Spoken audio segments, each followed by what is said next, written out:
Hello everyone, good morning. আজকে কিন্তু হলো পিসি বাড়িতে লাস্ট দিন। ঘুম থেকে উঠে সোজা চলে এসেছিলাম ছাদে, কারণ পিসিদের ছাদ বাগানে দেখো কত সুন্দর ড্রাগন গাছ হয়েছে। গাছটা কিন্তু সবেমাত্র একটু বড় সড়ো হয়ে উঠেছে, এখনো পর্যন্ত কিন্তু ফুল ফল হয়নি। পিসিদের বাড়িতে জানো তো একটা রহস্যের গাছ আছে। কিছুদিন আগেই টানা যা বৃষ্টি হয়েছিল, সেই বৃষ্টিতে কিন্তু পিসিদের উঠোনে জল জমে গেছিল। দীর্ঘদিন ধরে উঠোনে জল থাকার কারণে কিন্তু বেল গাছটা একদম খারাপ হয়ে শুকিয়ে গেছিল। এখন যে বেল গাছটা দেখতে পাচ্ছ, আমি কিন্তু এই গাছটার কথাই বলছিলাম, যে শুকিয়ে কিন্তু পুরো কাঠ। বাড়িতে যেহেতু মন্দির রয়েছে, দিন রাত কিন্তু পিসি ঠাকুরের কাছে প্রার্থনা করতো যে গাছটাকে ফিরিয়ে দেওয়ার জন্য। আজকের কি পরিহাস দেখো, বাবা ভোলানাথ কিন্তু পিসি প্রার্থনা শুকিয়ে যাওয়া গাছটায় কিন্তু আজকে ভর্তি দেখো পাতা, তার সাথে কিন্তু ফল। যে চোখে না দেখলে কিন্তু ঘটনাটা একদমই বিশ্বাস করতে পারতাম না। যাই হোক, নিচে এসে দেখি ভাই কিন্তু এদিকে যাচ্ছে জল আনতে। সকাল থেকেই কিন্তু বৌদি ভাই রান্না বান্না শুরু করে দিয়েছে, আর এদিকে মা কিন্তু হাতে হাতে একটুখানি করে দিচ্ছে। আমাদের সবার জন্য সকালবেলাতে কি কি ব্রেকফাস্ট রান্না করলো দেখে তো বুঝতেই পারছো। এখানে কিন্তু রয়েছে আমাদের সবার জন্য কিন্তু নিজের হাতে বৌদি ভাই রান্না করেছে। জানো তো, ইউটিউবার হওয়ার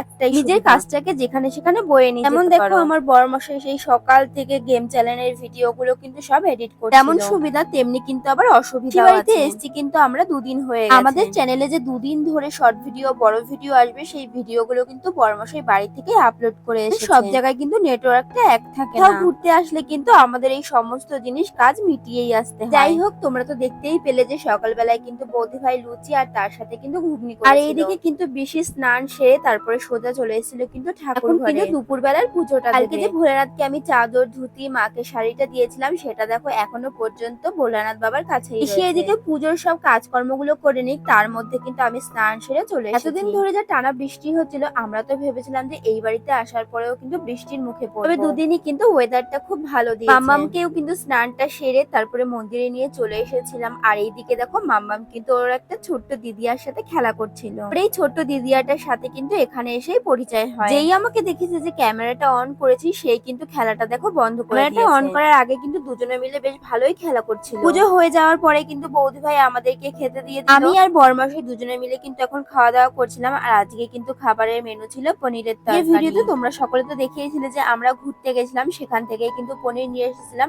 আর সেটাই কিন্তু আজকে রান্না করা হয়েছে। আমরা তো এদিকে খাওয়া দাওয়া করছিলাম, আর পেখম সোনাকে কিন্তু মাই রেখেছিল। মামামকে কিন্তু আমাদের খাওয়ার আগে ওকে খাইয়ে দিয়েছিলাম। খাওয়া দাওয়ার পরে কিন্তু আমাদের সবার জন্য আবার দিয়ে দিল স্প্রাইট। দুদিন ধরে কিন্তু পিসিদের বাড়িতে খুব মজা করলাম, আনন্দ করলাম। এইবার কিন্তু আমাদের বাড়ি যাওয়ার পালা। পিসিদের বাড়ি থেকে আমাদের বাড়িটা অনেকটা ডিস্টেন্স, তাই জন্য কিন্তু আমরা বিকেলই বেরিয়ে পড়েছি। রাত হয়ে যাওয়ার আগেই কিন্তু আমরা বাড়িতে পৌঁছে যেতে পারি। বাড়ির সামনে থেকে টোটো ধরে এখন কিন্তু আমরা সবাই মিলে যাচ্ছি স্টেশনের দিকে। জানো তো, পিসিদের বাড়ির চারিদিকটা একদম গ্রাম্য পরিবেশ। চারিদিকটায় দেখো কেমন নদী গাছপালায় ভরা। আমরা চারিদিকের পরিবেশ দেখতে দেখতে বাড়ি যাই। সবাইকে টাটা, বাই বাই। দেখা হচ্ছে তোমাদের সাথে নতুন দিনের সাথে নতুন ব্লগ ভিডিওর সাথে। টাটা।